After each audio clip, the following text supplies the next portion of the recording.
Padma Kuppa is a nationally respected activist, writer, speaker, and board member, serving organizations from her hometown of Troy, Michigan, all the way to Washington, D.C. She is the daughter of Indian parents. Yet, ask her nationality, and Padma clearly and very directly answers that she is a United States citizen. While acknowledging that her divergent heritage and citizenship can make life complicated, Padma has learned to manage by employing what she calls a balancing act that has inspired her strong commitment to tolerance, diversity, and pluralism. I was born in India and I became a naturalized citizen more than a decade ago. When did you come to the United States? When I was less than 5. And so have you been here the whole time? No, my parents, when I was 15, decided after living here for 11 years that they wanted to go back home. But for me, at the age of 15, after having done kindergarten through 10th grade in the northeastern United States, home was not India. And that's why I'm very clear when I tell people that I'm American, because I worked very hard to be American, to be part of the United States. Does that in any way feel like a betrayal either to you or to your parents, to your culture?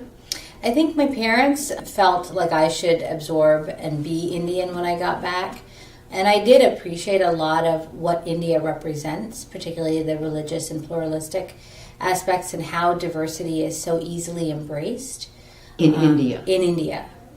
However, growing up in the United States, you have a different way of being. And especially because I came back and lived here from the age of 22, again, for so long, I've spent only a quarter of my life in India. So you're more of a visitor there? Yes, yes.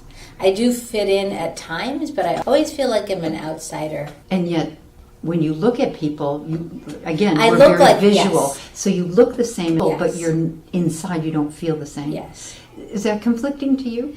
It is, and that's why when I first started writing after I had children and I decided about 10 years ago or 8 years ago that I should blog, my blog was called A Balancing Act.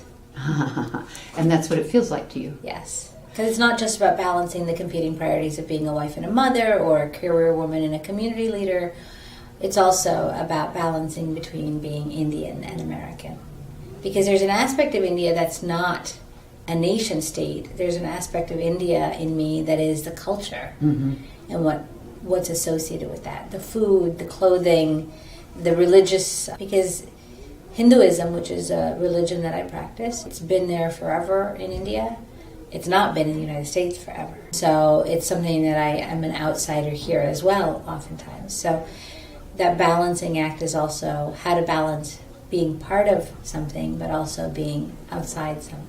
Is there any moment in time in your world that you ever feel as if you are completely at home? I think I'm getting to that point now, but it's always that's why the concept of pluralism is so important to me, because to me it's a noun that talks about the multiplicity of ways of being and how you engage that. But I think it's a verb, that it's always that sort of yin yang trying to balance, and so it's while it's a noun in motion. Define for me, by your definition, what pluralism is. Pluralism actually is a term that I use and lift from the Pluralism Project's founder, Diana Eck, 25 years ago at Harvard University. She's a professor of religious studies, and she actually defines it as the energetic engagement with diversity. She has like 4 points.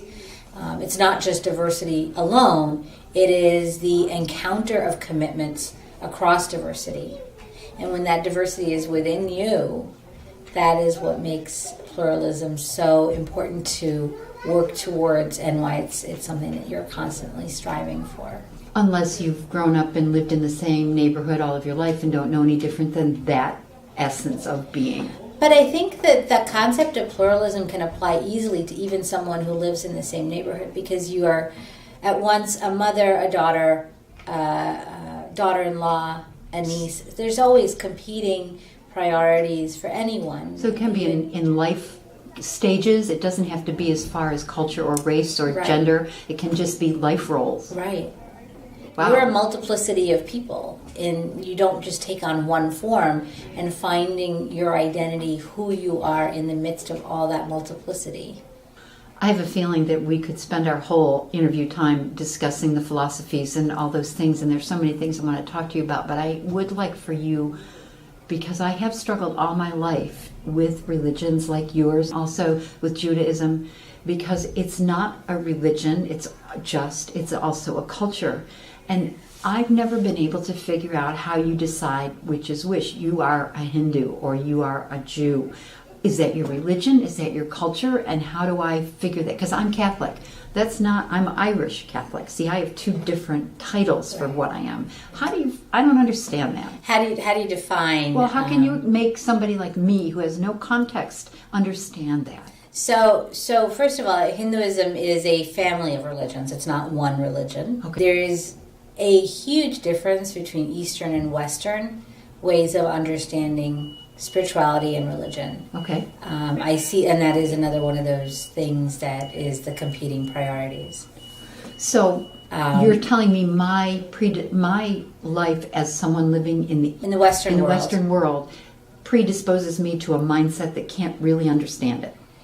Or that you need to understand first that religion, as we define it in the West, is not how religion and spirituality is viewed in the East. Okay. Because there's not the boundaries. For example, if you're Christian or if you're Catholic, you can't be United Methodist. Right. It's one, you make your choice. You make your choice. Right. Whereas in India, it's not at all uncommon for someone to take up practices that belong to one branch of Hinduism and also from another branch of Hinduism. So that's not considered offensive? No.